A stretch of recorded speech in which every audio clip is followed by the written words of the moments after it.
Dans notre passage d'aujourd'hui, il s'agit du jour saint que les enfants d'Israël ont observé après avoir achevé la construction de la muraille. Et ce jour saint, comme vous l'avez lu, euh, puissions-nous ne pas être en deuil, mais puissions-nous nous réjouir dans le Seigneur. Amen. Apparemment, vous ne voulez pas vous réjouir, hein? Toi, soyez en deuil, c'est ce que je devrais dire peut-être. C'est l'un l'un des moments les plus réjouissants à travers ce passage que nous venons de lire dans toute cette histoire de la reconstruction. Et finalement, enfin, le temple est achevé, la muraille est achevée et les sacrificateurs et les prêtres se disent, ne vous inquiétez pas, ne soyez plus endeuillés, arrêtez de pleurer, mais réjouissons-nous ensemble. Et je crois que c'est le jour que nous attendons aussi, et c'est ce que nous pratiquons à chaque dimanche. Lorsque nous venons, nous élevons tous nos problèmes à Dieu, et je crois que Dieu nous dit, ne vous inquiétez pas, arrêtez de pleurer. Vous n'avez plus besoin d'être en deuil. Réjouissez-vous. Amen. Amen. Donc, ça, c'était la fête des trompettes, n'est-ce pas? Parce que le dernier verset en Néhémie chapitre 7, nous l'avons vu au chapitre 8, nous avons vu ça au chapitre 8, mais au chapitre 7, le dernier verset, la dernière partie, n'est-ce pas? 73. Le septième mois arriva et les enfants d'Israël étaient dans leur ville. Donc, lorsque le septième mois arriva, parce que l'achèvement de la reconstruction des murailles de la cité, c'était au 25e jour du mois des Lunes, qui est le sixième mois. Et juste après avoir achevé les travaux, c'était le septième mois, sur la même semaine. Donc, euh, dans le passage d'aujourd'hui, c'est ce que nous voyons, c'est-à-dire ils se sont réunis pour célébrer et je vais expliquer cela plus tard, mais cela est l'image du sabbat éternel dans lequel nous allons entrer alors que nous entrons dans la Nouvelle Jérusalem. Alors que, en tant que nous, spirituellement, nous terminons la reconstruction du temple et aussi de la muraille de notre vie, de notre foi. Je prie sincèrement que toi et moi, l'Église Sion, que nous puissions achever notre temple spirituel et aussi la muraille de la vie de la cité afin que nous puissions entrer dans ce jour joyeux. Amen. Alors, je vais faire quelques révisions, mais ce que nous avons compris à travers le temple de Zorobabel et aussi la généalogie consacrée de ceux qui sont retournés, c'est la raison pour laquelle nous avons besoin de rebâtir le temple et aussi les murs de la cité. La raison pour laquelle cette partie de l'histoire rédemptive, la partie où les enfants d'Israël sont revenus de Babylone pour rebâtir le temple de Zorobabel et aussi rebâtir la cité et aussi les murailles. Pourquoi cela est-il important pour nous aujourd'hui? Le temple de Zorobabel était le dernier temple dans l'Ancien Testament.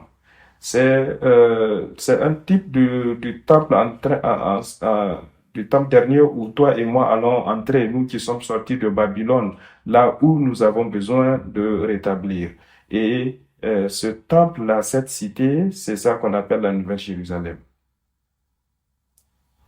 Aussi, la cité et aussi le temple ont été rebâtis par le peuple élu choisi de Dieu, ce qui veut dire les acheter. C'est dans l'histoire de, de la reconstruction du temple de Zérubabel, c'était le peuple qui était sorti de Babylone, qui sont revenus à Jérusalem et ils étaient peu nombreux, ceux qui ont participé dans la reconstruction du temple et la cité aussi. Et le temple de Zorobabel était le temple où le Messie était censé arriver. Pas seulement, euh, pas seulement la gloire de Dieu ou l'Esprit de Dieu, le Messie aussi devait venir dans ce temple-là spirituellement et physiquement. Et je crois que le temple que toi et moi sommes en train de bâtir ensemble, ça sera le temple où notre Seigneur va revenir. et nous prions spirituellement et physiquement. Et quel est ce temple-là? C'est toi et moi. Nous sommes le temple du Seigneur, n'est-ce pas? Nous sommes en train d'établir les murs autour de nous. Nous essayons de construire le temple. Apocalypse chapitre 18, versets 3 et 4 parle de la grande prostituée dans la Babylone spirituelle en Apocalypse, dans la fin des temps. Il dit, car toutes les nations ont bu du vin de ses passions, n'est-ce pas, cette grande prostituée. Et les rois de cette terre ont commis l'acte d'immoralité avec elle, et les marchands de cette terre sont devenus riches par les richesses de sa sensualité. Là, il parle du monde dans lequel nous vivons. Verset 4. Et j'ai entendu du ciel une autre voix qui disait, sortez du milieu d'elle, mon peuple, afin que vous ne participez point à ses péchés et que vous n'ayez point part à ses fléaux. Et c'est cela la voix que nous entendons à travers la parole de Dieu aujourd'hui. Sortez d'elle. Sortez de la vie du péché. Sortez des voies de ce monde. Alors, puissions-nous réfléchir à ce qu'est le résultat, la conclusion, la conséquence de rebâtir le temple et aussi les murs. C'est ça notre thème aujourd'hui.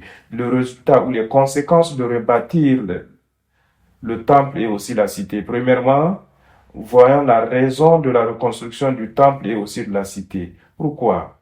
Quelle est la signification? Au centre de l'histoire de la rédemption, c'est l'accomplissement et aussi la rédemption du Jardin d'Éden. Toute cette histoire de la rédemption commence lorsque Adam et Ève ont péché contre Dieu et ont rejeté la parole de Dieu et aussi son esprit dans le Jardin d'Éden. Et ils ont été chassés du jardin.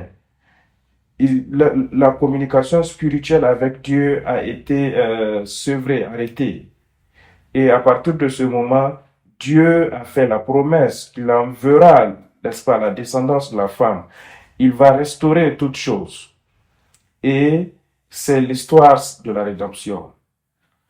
Pour cela, notre but spirituellement, c'est de retourner au Jardin d'Éden, qui signifie le temple spirituel où nous pouvons communiquer avec Dieu, nous pouvons marcher avec Dieu, nous pouvons vivre avec Dieu. Nous sommes appelés les sacrificateurs dans ce temple. Alors, c'est cela le thème central de l'histoire rédemptive et son but aussi. Donc, puissions-nous penser à comment tout cela s'est passé de manière brève. Dieu a formé le jardin d'Éden, n'est-ce pas, à l'est, à Éden. Et ce jardin, on appelle le jardin d'Éden. Le jardin, en hébreu, c'est Gan, qui veut dire une zone clôturée. Cela veut dire que c'est protégé, elle est distinguée du monde externe. C'est un endroit qui est mis à part, c'est un endroit qui est béni, choisi et désigné par Dieu. Et nous connaissons maintenant que ce terme désigné, consacré, veut dire c'est un endroit saint. Ensuite, Dieu a soufflé dans les narines de l'homme qui était formé à partir de la poussière de la terre. Il est devenu un être vivant et Dieu a mis cet homme-là dans ce jardin et lui a donné une tâche. Et comme résultat, le résultat de vouloir accomplir, n'est-ce pas, cette tâche est aussi le résultat, n'est-ce pas, de l'accomplissement de cette volonté. Cet homme avec l'Esprit de Dieu, donc cette combinaison qu'on appelle la création, c'est ça qu'on appelle sabbat, le repos, la paix. Qu'en est-il de ces deux tâches? Genèse chapitre 2, verset 15. Nous connaissons déjà cela, n'est-ce pas? Dieu prit l'homme et le plaça dans le jardin d'Éden pour faire deux choses, pour le cultiver et aussi le garder. Donc, est-ce que Adam était un cultivateur? Est-ce que Dieu avait besoin d'un cultivateur pour prendre soin de ce jardin d'Éden? Ou bien ce jardin de la Mésopotamie? Est-ce que c'est ce que cela veut dire? Mais ce terme cultiver, nous savons, et aussi ce terme garder, ces deux termes-là sont très importants pour nous, n'est-ce pas? Premièrement, cultiver, c'est abad en hébreu, qui veut dire travailler, performer, servir, adorer et aussi mener à bien.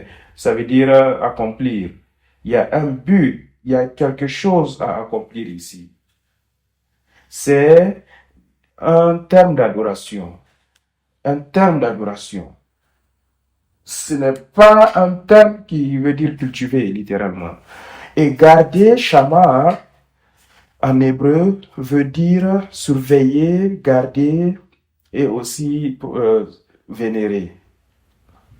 Par exemple, dans le concept du temps, les personnes ou les choses, puissions penser à une chose que nous considérons comme précieuse à nos yeux, ou un million, un diamant à 1 million de dollars qui est de notre coiffeuse à la maison. Nous avons ça, n'est-ce pas, tous? Non?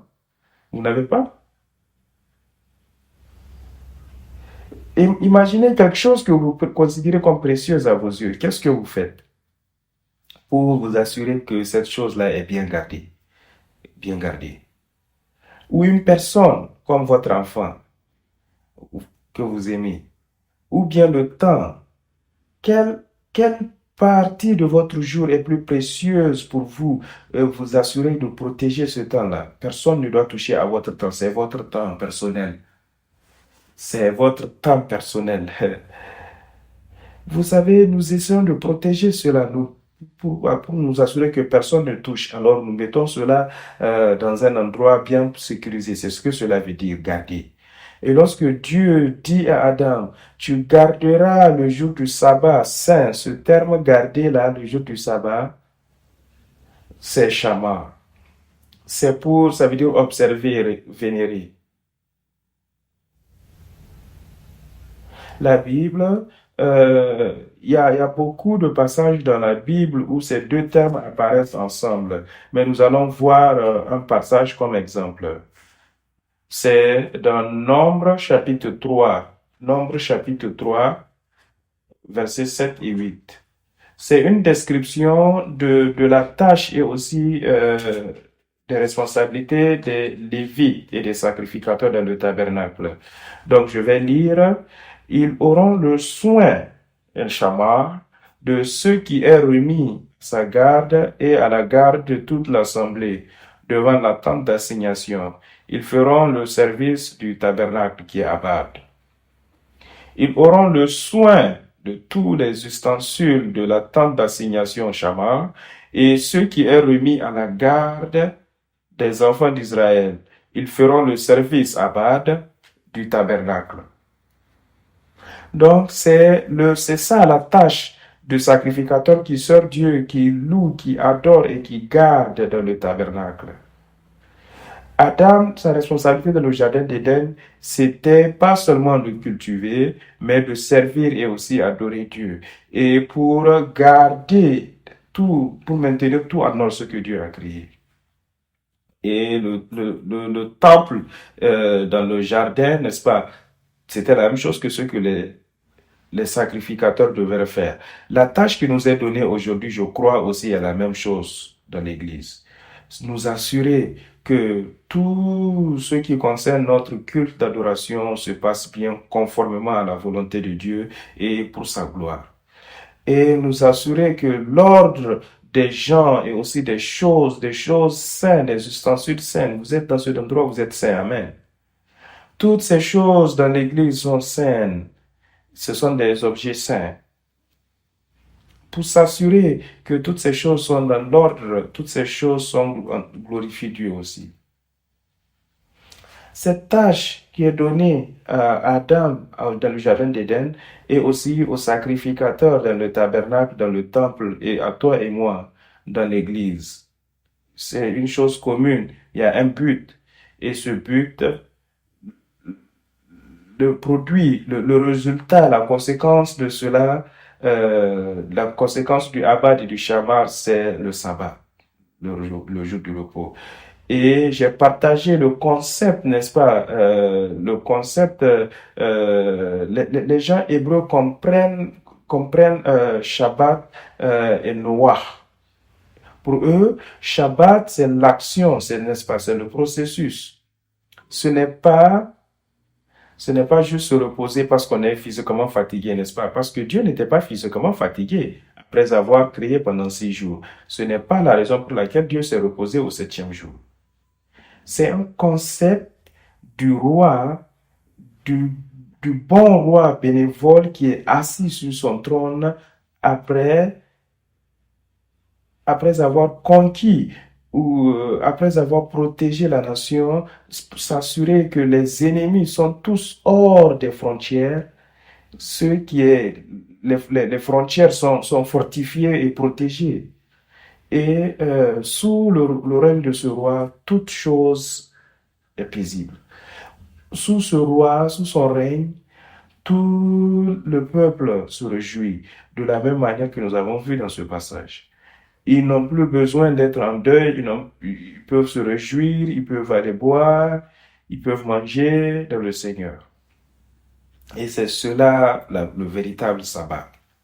Et lorsque ce processus du roi qui règne en toute souveraineté, Dieu qui règne en toute souveraineté et le peuple sous sa parole, avec son esprit, sont en train de se réjouir, tout cet environnement, tout ce processus-là, le résultat, c'est ça qui donne Noir. Et le nom que nous connaissons de Noir dans la prononciation anglaise, française, c'est Noé. Noé. Ce que Dieu a fait après le déluge, détruire le péché et la puissance du péché, et Dieu a renouvelé cela, et c'est ça qu'on appelle Noir. Deutéronome chapitre 12, verset 10. Joshua chapitre 1, verset 13. Verset 21, verset 14. Samuel 1 chapitre 4, verset 1. 1 Roi chapitre 5, verset 4. Je vais lire Deutéronome 12, 1. Il dit, lorsque vous traverserez le Jourdain et que vous vivrez dans la nation que Dieu vous donne pour héritage, votre Dieu vous mettra en possession, il vous donnera du repos après vous avoir délivré de tous vos ennemis. Ce repos ici, c'est noir. Dieu va vous protéger de tous vos ennemis. Et afin de pouvoir faire cela, vous voyez, ça c'est en Deutéronome. Après que Dieu ait sorti le peuple pour l'amener dans la terre promise. La restauration de la terre comme le jardin d'Éden. La restauration du peuple de Dieu. Il les fait sortir d'Égypte. Il les reforme et il renforce leur foi et leur alliance. Il les amène dans cette terre. Et Dieu dit, je vous donnerai le repos de tous vos ennemis. La muraille, la protection. Lorsque cela se passera, Dieu dit, tout ce que vous avez besoin de faire, c'est Abad et Shama. Gardez mes commandements. Gardez le jour du sabbat. Et vous vivrez dans ce repos, dans cette paix. Et je crois que cela s'applique à toi et moi aujourd'hui. Demande-toi, tu n'as pas besoin de me répondre. Est-ce que ton cœur est en paix aujourd'hui?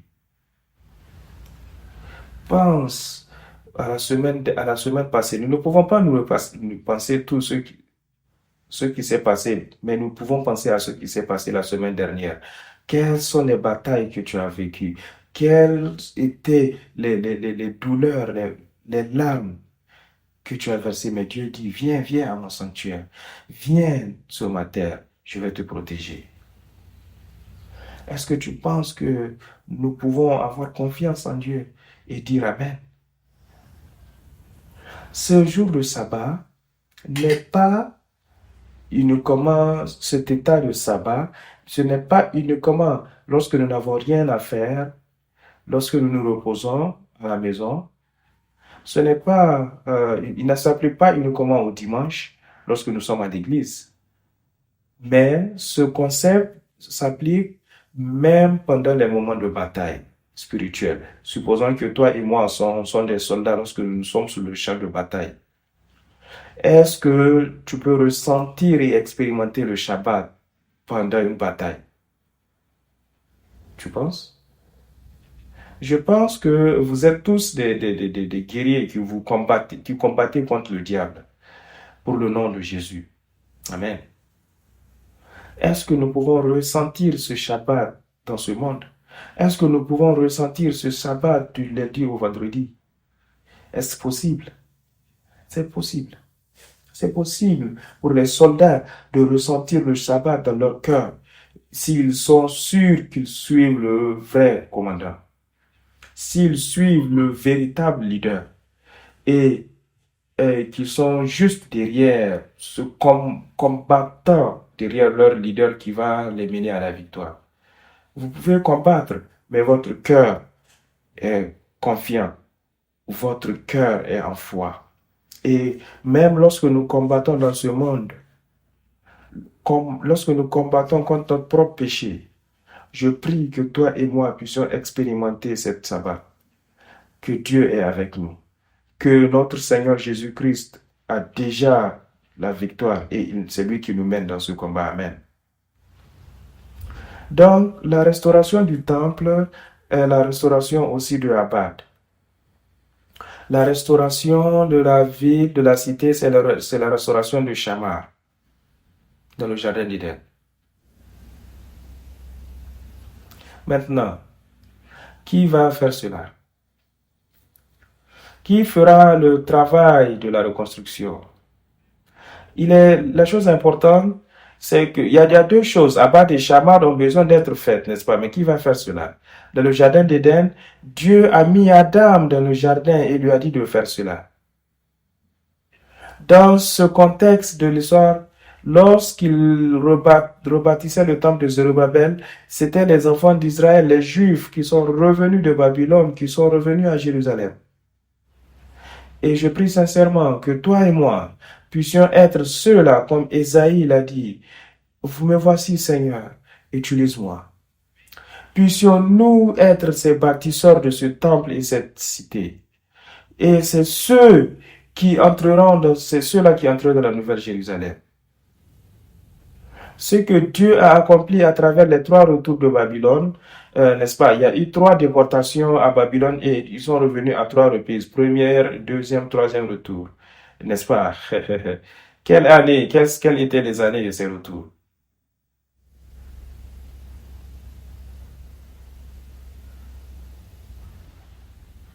Premier retour. Je sais que vous savez. Vous avez juste honte de parler, vous êtes timide, vous voulez de la chance aux autres, vous ne voulez pas montrer que vous connaissez, je sais. Premier retour. Avant ou après Jésus-Christ?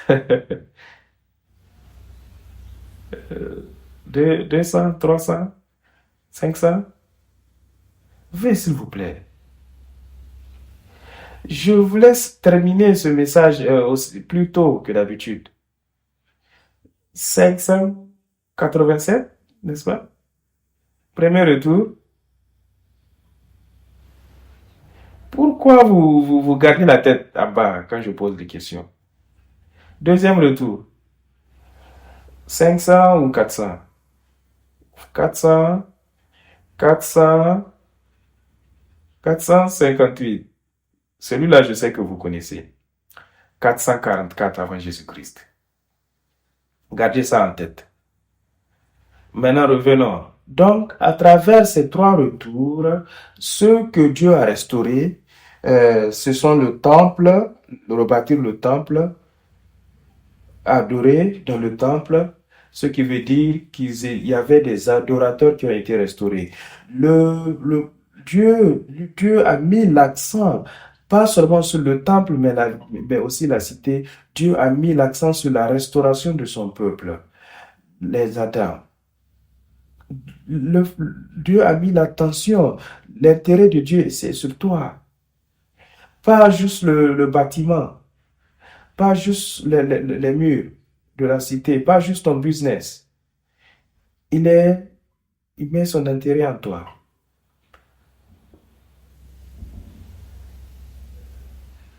Et c'est pourquoi ce livre, n'est-ce pas, de l'histoire de la rédemption, le 11e livre, n'est-ce pas, le 2e volume, Le titre et surtout la moitié du livre parle de la généalogie consacrée, les généalogies consacrées de ceux qui sont retournés.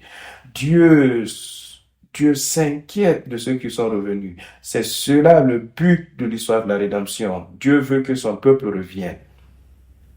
Et Dieu s'assure de les garder dans l'ordre de la même manière que le livre de vie est pour se souvenir des noms. Et ceux qui ont participé dans la reconstruction du temple sont ceux qui ont été fervents dans l'œuvre de Dieu fidèlement. Il y avait des sacrificateurs qui sont devenus des bons exemples en dirigeant, et il y a ceux qui ont participé à travers les besoins matériaux, les fournitures et différents talents qu'ils avaient. Ce sont ces peuples-là qui ont reconstruit le temple. Plus encore, ce sont eux les peu qui sont revenus de Babylone. Deux Rois nous dit que la plupart des enfants d'Israël ont, le Juda du Sud, n'est-ce pas, les Judéens ont été pris à Babylone en captivité. Pas juste peu d'entre eux sont restés et ils ont été dispersés et d'autres sont allés en Samarie. La plupart, en fait, la nation entière était prise à Babylone. Mais hors de toute de cette nation, combien sont revenus? Combien sont revenus? Le premier retour, il y a eu 49 800 personnes qui sont revenues. Pour toute une nation, ce n'est pas beaucoup, c'est peu. Même pour une petite nation comme Singapour, combien de personnes il y a? 50 000 ou 70 000? Combien de pourcentage? C'est 1%? Si on doit considérer toute la nation à 5 millions de peuples, est-ce que je ne suis pas fort en mathématiques? Le deuxième retour, seulement 1770 sont revenus. Le troisième retour, une personne est revenue. Donc, tous ensemble, ça fait 61 000 ou 51 000 personnes au total qui sont revenues. Où est le reste? Ah, j'ai un commerce ici, je suis bien établi. Mes enfants sont déjà à l'école. Je ne peux pas revenir parce que mes enfants sont déjà à l'école. Des raisons valables et des excuses. Nous avons bâti, nous avons déjà une vie ici, nous sommes déjà à la troisième génération qui s'est installée à Babylone. Qu'en est-il de notre travail? Si nous retournons, qui va nous nourrir là-bas? Qu'y a-t-il de bon? Qu'y a-t-il? Il n'y a rien de garanti pour nous là-bas. Alors, est-ce ceux qui n'ont pas eu un bon moment à Babylone qui sont retournés? Non. Est-ce ceux qui étaient sans abri qui devraient retourner à Babylone? Non. Qui sont ces peuples qui sont retournés? Peu d'entre eux sont retournés. Qui sont ces peuples-là? Ce sont les peuples qui se sont souvenus de l'alliance de Dieu. Dieu a dit, après 70 ans, vous allez retourner. Ce sont les peuples qui ont considéré la reconstruction du temple de Dieu plus importante que leur propre maison et leur propre commerce et leurs enfants.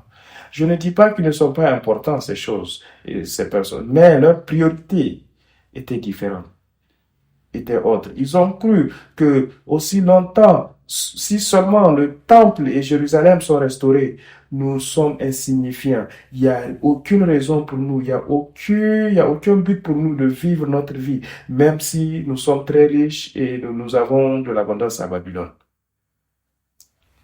Quelle est ta priorité aujourd'hui?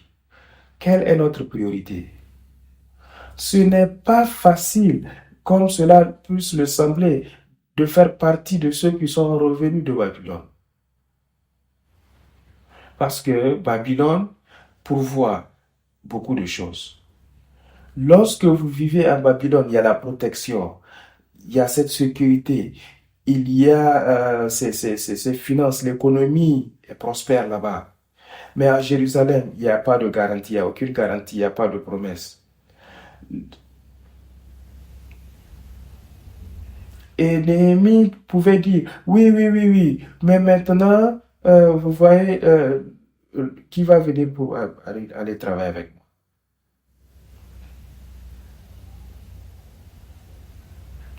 Après le premier retour, ils ont commencé à reconstruire le temple. Et au troisième retour, du premier au troisième retour, il y avait 60, 90 ans. Parce que le temple, parce que la muraille a été terminée en 444, qui est l'année du troisième retour. Combien de personnes, selon vous, ont participé dans la construction des murailles de la cité 90 ans après? Ce n'est pas les mêmes personnes, ce n'est pas la même génération qui est revenue, n'est-ce pas, au premier retour, qui a participé dans les travaux de la reconstruction de la muraille. Je pense que 93 ans après, qui peut être là pour le faire? Les enfants ou les petits-enfants, n'est-ce pas? Vos enfants ou vos petits-enfants. Donc, euh, quelle est la portion selon vous? Combien de personnes, combien de familles ont participé effectivement dans la reconstruction? Vous pensez que ce serait facile? C'est comme si vous participez, n'est-ce pas, dans la reconstruction de cette église aujourd'hui. Quelles sont les chances que vos enfants et les enfants de vos enfants vont aussi participer dans la reconstruction de l'église 93 ans après? Quels seront les prérequis pour que cela arrive? N'est-ce pas, transmettre l'alliance cette fois. Transmettre l'importance, montrer à vos enfants l'importance de vivre une vie qui est centrée sur le temple de Jérusalem. Les amener à comprendre qu'ils sont le peuple choisi de Dieu. Ils sont élus de Dieu. Leur priorité dans la vie est de bâtir le royaume de Dieu. Et je prie sincèrement que notre Église Zion puisse être en mesure de faire cela, transmettre cette foi jusqu'à nos enfants. Et, et pas seulement transmettre cette foi, mais leur démontrer cela. Et afin que eux aussi puissent transmettre cela à leurs enfants. C'est 100% une assurance. De la même manière que Adam a transmis cette foi jusqu'à la Mecque, mais même lorsque Adam était déjà mort, la Mecque était en mesure de transmettre la foi à Noé. Parmi ça, je pense que je n'ai jamais vu dans quelconque commentaire de la Bible ou dans d'autres écrits des théologiens ce type d'organisation détaillée de la généalogie de ceux qui sont retournés. Parce que je sais, moi-même, je le confesse, même aujourd'hui, pour être honnête avec vous, je lis ces noms en Néhémie et Ezra, ça n'a aucun sens pour moi. Et, et je sais que beaucoup d'autres théologiens, n'est-ce pas, ils vont juste regarder cela comme étant une géologie et aller au point suivant. Mais Révérend Park, l'auteur de l'histoire de la rédemption, il a organisé, il a fait la comparaison entre la généalogie de Néhémie et la généalogie d'Ezra, de ceux qui sont revenus. Et il les a organisés en 3 catégories, n'est-ce pas? La première catégorie, c'est conformément à la lignée familiale, n'est-ce pas? 7 familles sont revenues. La deuxième catégorie, c'est conformément aux régions, n'est-ce pas? Les régions là où ils vivaient. Les endroits où ce sont 10 familles. Et la troisième catégorie, c'est conformément aux responsabilités dans le temple, 17 familles. Donc, parmi ces 2 premières catégories, euh, de ces 17 premières familles, de ces premières 17 descendances, n'est-ce pas? Ce sont 17 noms de familles. Hors de ces 17 familles, conformément à la lignée familiale, et ces 17 familles, conformément à la lignée régionale, là, parmi les 17, seulement 2 familles ont participé dans la reconstruction du temple. De la deuxième catégorie, parmi les familles conformément à la région, seulement 4 familles ont participé dans la reconstruction. Donc, de ces 34, seulement 6 familles ont contribué à la reconstruction. Quel est le pourcentage? De ces 34 familles, seulement 6 familles ont réussi à transmettre la foi à leurs enfants afin qu'ils puissent participer, afin qu'ils puissent considérer cela comme une tâche reçue de Dieu pour bâtir la muraille de la cité. Cela nous montre qu'il est difficile de transmettre notre foi à la génération suivante. Et c'est une grande bénédiction si 2 générations sont dans la même église, adorer Dieu ensemble. C'est une grande bénédiction si nous avons 3 générations qui adorent Dieu ensemble. Et même si vous n'avez pas vos enfants ici, prions ensemble ici, que nos enfants puissent avoir cette foi, recevoir cette alliance, devenir ce peuple de Dieu qui va établir la nouvelle Jérusalem au dernier moment. Amen. Qui doit faire ce travail? Ceux qui sont sortis de Babylone et ceux qui ont transmis, ceux qui ont confirmé l'alliance et aussi la volonté de Dieu, même après être sortis de Babylone. Ils n'ont pas perdu leur objectif, le but que Dieu leur a donné dans notre vie. Et c'est pourquoi notre deuxième génération de ministère, n'est-ce pas, nos jeunes Elijah, nos jeunes Timothée, nos enfants de dimanche, ces enfants, ces peuples sont très, très, très précieux pour nous. Prions afin que nous ne puissions perdre aucun d'eux. Prions afin qu'ils puissent grandir pour être les leaders de l'Église et de la nation. Amen. Ésaïe chapitre 17, verset 6. Oui, Ésaïe chapitre 17, verset 6. Il en restera un grappillage, comme quand on secoue l'olivier. 2, 3 oliviers au haut de la crème, dit l'Éternel, le Dieu d'Israël. Il dit, à la fin, les gens qui vont demeurer attachés à l'arbre, ceux qui seront attachés à l'arbre de vie avec Jésus-Christ, ils seront comme ça. Après avoir secoué l'arbre, tous les oliviers vont tomber. Seulement 2 ou 3 ou 4, 5 sur les branches vont demeurer. C'est comme ça c'est ainsi difficile qu'il est pour les gens de demeurer jusqu'à la fin. Romains chapitre 11, verset 5 nous dit que de cette même manière, au temps présent, conformément à la grâce de Dieu. Puissions-nous aussi être ceux-là qui vont retrouver Abad à travers la reconstruction du temple, c'est-à-dire toi et moi. Et puissions-nous aussi retrouver Shamar à travers la reconstruction de la cité. Et nous avons appris la semaine dernière, n'est-ce pas, la cité. Qui sont ceux qui ont bâti la cité? Conformément à 1 Corinthiens chapitre 3 verset 16, chapitre 6, 3 verset 16, nos corps, nous sommes le temple du Saint-Esprit. Et les murailles de la cité sont construites pour nous à travers le Saint-Esprit.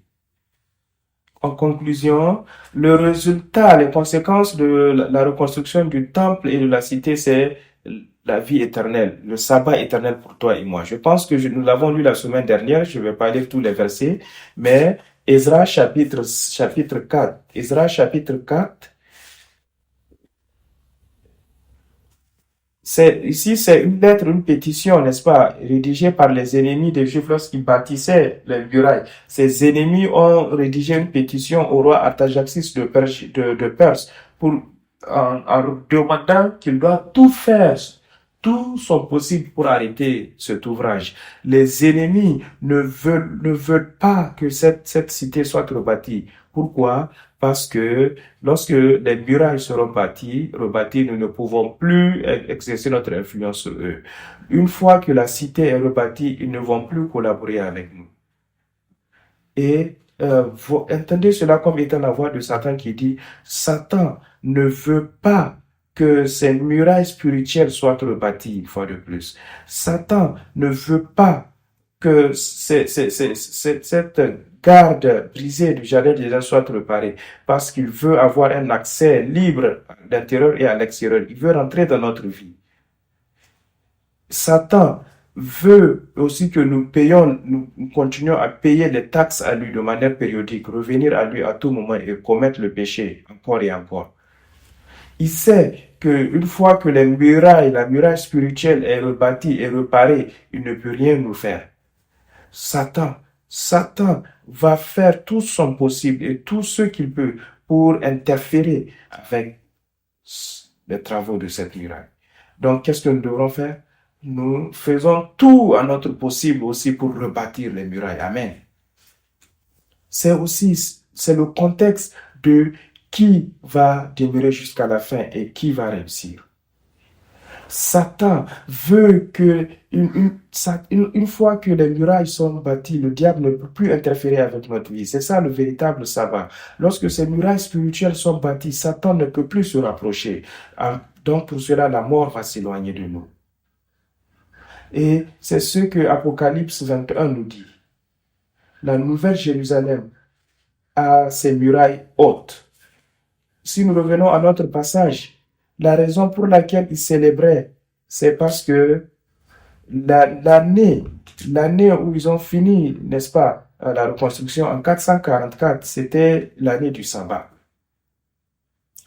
Après la reconstruction du temple et aussi les murailles de la cité, ils pouvaient finalement se réjouir du sabbat. Souvenez-vous pourquoi ils ont été chassés de la terre. C'est parce qu'ils n'ont pas gardé l'année du sabbat.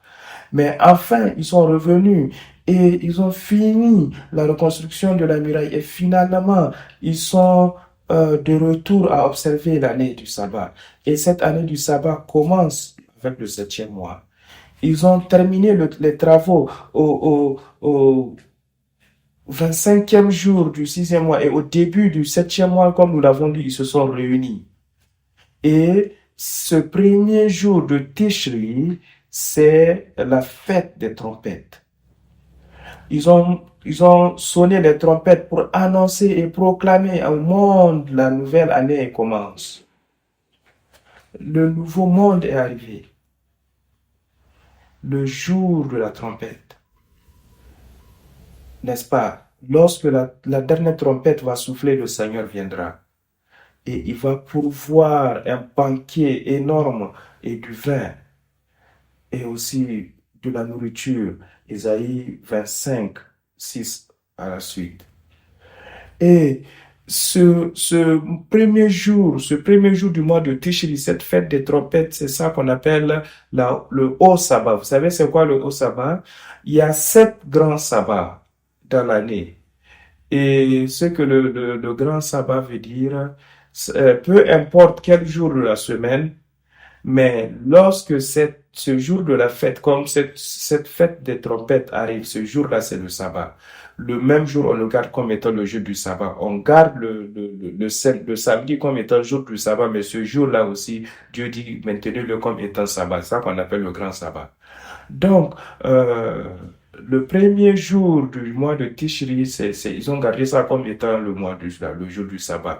Donc, après que la construction eut été achevée, ils étaient en mesure de se réjouir du sabbat. Est-ce que vous voulez ce sabbat? De nos jours, on se fatigue très vite et je dis, si seulement je pouvais avoir tout un jour pour me reposer. La vérité et les faits, c'est que je ne peux pas, même si j'ai ce jour-là. Et je me suis rendu compte que pour certaines raisons, en fait, nos corps ne peuvent pas se reposer complètement lorsque notre esprit, lorsque nos pensées ne se reposent pas. Lorsque notre esprit n'est pas en repos dans le sabbat, nos âmes ne peuvent pas se reposer. Donc même en se réveillant, on a l'impression d'être fatigué. Nous sommes censés nous réveiller, n'est-ce pas, rafraîchis. Vous voyez, si jusque-là vous vous sentez rafraîchi lorsque vous réveillez, remerciez Dieu. Il y a des gens qui se réveillent le matin et jusque-là se sentent fatigués. Mais je crois que lorsque Dieu nous a donné, n'est-ce pas, ce jour de repos, ce sabbat, notre esprit, notre âme et notre corps seront rafraîchis. Puissions-nous ne pas attendre ce sabbat éternel de la fin, mais puissions-nous commencer à nous réjouir de ce sabbat aujourd'hui. Prions. Notre Père céleste, nous te remercions de nous avoir donné, de nous avoir promis ce sabbat éternel. Cette restauration de toutes choses, la rédemption de ton peuple. Père, puissions-nous devenir, Seigneur, les rachetés du dernier temps. Puissions-nous devenir et puissions-nous dire que, Seigneur, me voici, utilise-moi pour ton but, pour ton royaume. Puisse le but de notre vie être établir et construire et entrer dans la nouvelle Jérusalem. Et Père, nous prions sincèrement afin que tes bénédictions du Shabbat soient sur ton peuple de Sion. Et Père, même au milieu pendant le travail, même pendant dans la maladie, dans nos difficultés, dans nos tribulations, que nous puissions nous aligner dans l'ordre de Melchisédek, notre Seigneur et notre roi de Salom, notre roi de paix et de justice, afin que nous n'ayons pas à nous inquiéter. Nous traversons les difficultés, mais nous croyons que nous suivons notre Seigneur qui a gagné la victoire, notre souverain sacrificateur, notre éternel souverain sacrificateur qui nous donnera la vie éternelle. Alors Père, aide-nous à croire et aller et avoir la victoire à travers cette semaine. Merci pour ta grâce. Au nom puissant de Jésus. Amen. Applaudissons pour le Seigneur.